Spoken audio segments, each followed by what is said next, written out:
कभी सपनों की तरह सजी थी ये शादी, पर किस्मत ने ऐसा मोड़ लिया कि अब उसी कहानी का एक नया अध्याय लिखा जा रहा है। विनय नरवाल की शहादत ने पूरे देश को गर्व से भर दिया, लेकिन उनके पीछे छूट गई एक अधूरी दुनिया, उनकी पत्नी हिमांशी की। अब खबर आ रही है कि हिमांशी की जिंदगी में एक नया मोड़ आ सकता है। क्या होने जा रही है उनकी दूसरी शादी? क्या यह फैसला हिमांशी का है या उनके ससुराल वालों का? क्या यह प्रेम है या एक नई शुरुआत की जरूरत? इस खबर ने लोगों के दिलों में सवाल और आंखों में नमी छोड़ दी है, क्योंकि ये सिर्फ एक शादी की बात नहीं है, ये है त्याग, समझदारी और इंसानियत की असली तस्वीर। देखिए पूरी कहानी, जहां इमोशंस, समाज और रिश्तों का एक गहरा मेल है। ये कहानी है एक ऐसे बहादुर अफसर की जिसकी शादी की खुशियां अभी घर में गूंज ही रही थीं कि देश के लिए उनकी शहादत की खबर ने सब कुछ सन्न कर दिया। हरियाणा के करनाल की मिट्टी में जन्मे विनय नरवाल ने इंजीनियरिंग की पढ़ाई पूरी करने के बाद देश सेवा का सपना जीते हुए भारतीय नौसेना में लेफ्टिनेंट का पद संभाला। आज से 3 साल पहले जब उन्होंने वर्दी पहनी, तब पूरे परिवार की आंखों में गर्व था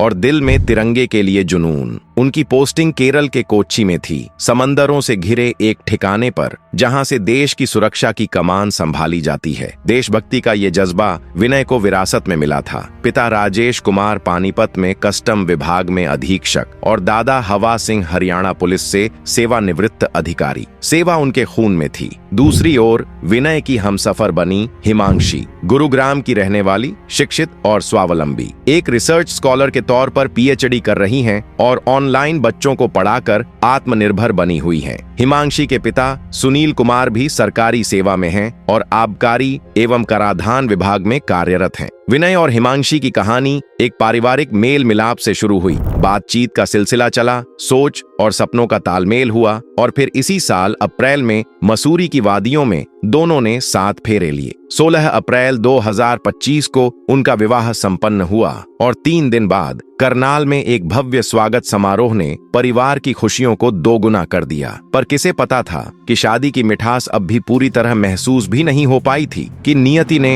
एक ऐसा दर्दनाक मोड़ ला दिया जो जीवन भर एक टीस बनकर रह जाएगा। स्विट्जरलैंड की बर्फीली वादियां उनका सपना थीं, लेकिन किस्मत ने उन्हें कश्मीर की घाटियों तक ही सीमित कर दिया। हनीमून के लिए विनय और हिमांशी ने पहले यूरोप की यात्रा का मन बनाया था। वे चाहते थे कि शादी की थकान और उत्साह के बीच कुछ दिन स्विस आल्प्स की शांति में बिताए जाएं, मगर वीजा की अड़चनों ने उन्हें रुकने पर मजबूर किया। तब उन्होंने भारत की सबसे हसीन जगह का चुनाव किया, पहलगाम। 21 अप्रैल को दोनों दिल्ली से रवाना हुए। अगले दिन जब वे पहलगाम पहुंचे तो वहां की वादियों ने उनका स्वागत किया। बर्फ, हरियाली, पहाड़ और दिल को छू लेने वाली नदियां। उन्होंने बायसरण घाटी में कुछ आम लेकिन बहुत अनमोल लम्हे बिताए, भेलपुरी खाते हुए, मुस्कुराते हुए, एक दूसरे की आंखों में सपनों को पढ़ते हुए। लेकिन किसी की नजर उस सुकून पर पड़ चुकी थी। उसी शांत घाटी में एक आतंकवादी ने उनकी मासूम दुनिया को तहस नहस कर दिया। उसने विनय से एक सीधा सवाल किया, क्या तुम मुस्लिम हो? विनय ने बड़े संयम से नहीं कहा और अगले ही पल गोलियों की आवाज गूंजी। लेफ्टिनेंट विनय नरवाल वहीं वीरगति को प्राप्त हुए। देश की रक्षा करते करते नहीं, बल्कि एक कपल की शांत छुट्टियों के बीच आतंक के अंधेपन का शिकार बनकर। ये खबर जैसे ही बाहर आई, पूरे देश का दिल टूट गया। एक नई जिंदगी शुरू ही हुई थी और एक ही झटके में सब कुछ खत्म हो गया। विनय का पार्थिव शरीर दिल्ली लाया गया, फिर करनाल,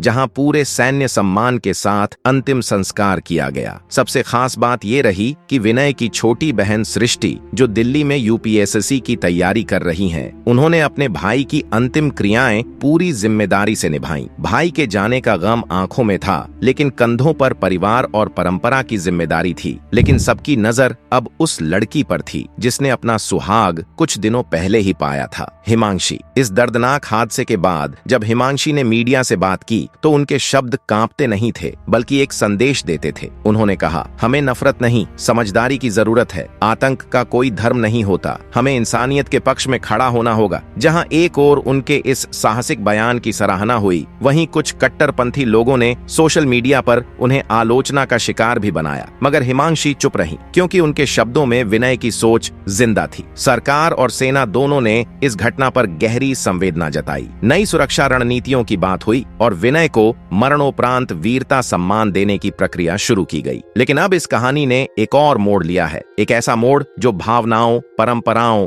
और भविष्य के बीच टकराता है। सूत्रों के मुताबिक हिमांशी के ससुराल वालों ने एक बहुत बड़ा फैसला लिया है। उन्होंने सार्वजनिक रूप से नहीं, लेकिन संकेतों में कहा कि वे नहीं चाहते कि हिमांशी अपने जीवन को शोक में जला दे। उनका मानना है कि विनय अब नहीं है, लेकिन हिमांशी की उम्र अभी बहुत कम है और अगर वह चाहें तो वे उसकी दूसरी शादी के लिए समर्थन देने को तैयार हैं। उनका कहना है, हमारी बहू अब सिर्फ किसी की पत्नी नहीं, हमारी बेटी है। अगर वो दोबारा जिंदगी में आगे बढ़ना चाहे तो हम उसका हाथ थामे रहेंगे। अब जहां एक तरफ हिमांशी की दूसरी शादी की बात सामने आ रही है, वहीं दूसरी तरफ देश भर में लोग इस पूरे मामले पर अपनी अपनी राय रख रहे हैं। कुछ लोग कह रहे हैं कि यह हिमांशी का निजी फैसला है और अगर वह अपनी जिंदगी में आगे बढ़ना चाहती है तो इसमें कोई गलत बात नहीं है। लेकिन कुछ लोग इसे जल्दबाजी बता रहे हैं और कह रहे हैं कि एक पत्नी जो कुछ दिन पहले ही विधवा हुई है, वह इतनी जल्दी कैसे नई शुरुआत कर सकती है। सवाल यह भी उठ रहा है कि क्या समाज आज भी एक औरत को अपने फैसले लेने की आजादी देता है, या फिर जब भी कोई महिला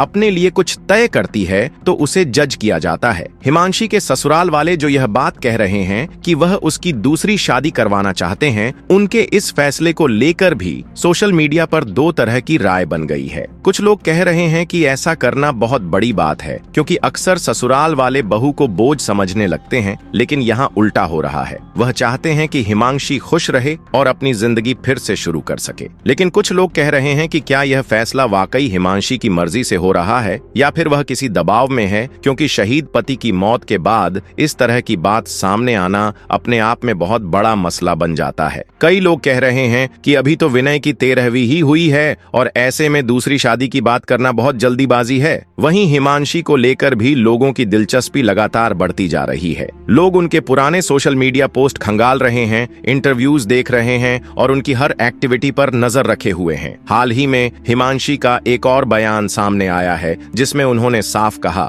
मैं अभी किसी नतीजे पर नहीं पहुंची हूं। फिलहाल मेरी पूरी ताकत विनय को इंसाफ दिलाने और आतंक के खिलाफ आवाज उठाने में लगी है। उन्होंने एक बेहद कड़वा सच भी सामने रखा। अगर हम एक शहीद की विधवा को उसके निजी फैसले पर ही जज करने लगेंगे तो फिर इंसाफ की बात कहां बचेगी। उनकी ये बात फिर से वायरल हो गई। लोग कह रहे हैं इस लड़की में वाकई दम है। वहीं कुछ लोग मीडिया से यह भी अपील कर रहे हैं कि इस मामले को जरूरत से ज्यादा मसालेदार न बनाया जाए, ये एक निजी संघर्ष है। इस बीच हिमांशी के कॉलेज फ्रेंड्स और जानने वालों ने भी उसे याद किया है। उनका कहना है कि हिमांशी हमेशा से ही एक मजबूत और आत्मनिर्भर लड़की रही है। पढ़ाई को लेकर गंभीर और विनय से जुड़ने के फैसले को उसने बहुत प्यार और सम्मान से अपनाया था। लेकिन अब उसकी जिंदगी एक ऐसे मोड़ पर आ चुकी है जहां उसे खुद तय करना है, क्या वो दोबारा जीवन की शुरुआत करने को तैयार है या ये सिर्फ एक विकल्प है जो सामने रखा गया है। अब सवाल समाज से भी है, क्या हम एक महिला को सिर्फ उसके रिश्ते से आंकना बंद करेंगे? क्या हम उसकी चुप्पी में छिपे दर्द को समझ पाएंगे? तो दोस्तों, आज की ये कहानी आपको कैसी लगी? अपनी राय नीचे कमेंट में जरूर बताएं। वीडियो अच्छा लगा हो तो लाइक करें, शेयर करें और चैनल को सब्सक्राइब करना न भूलें।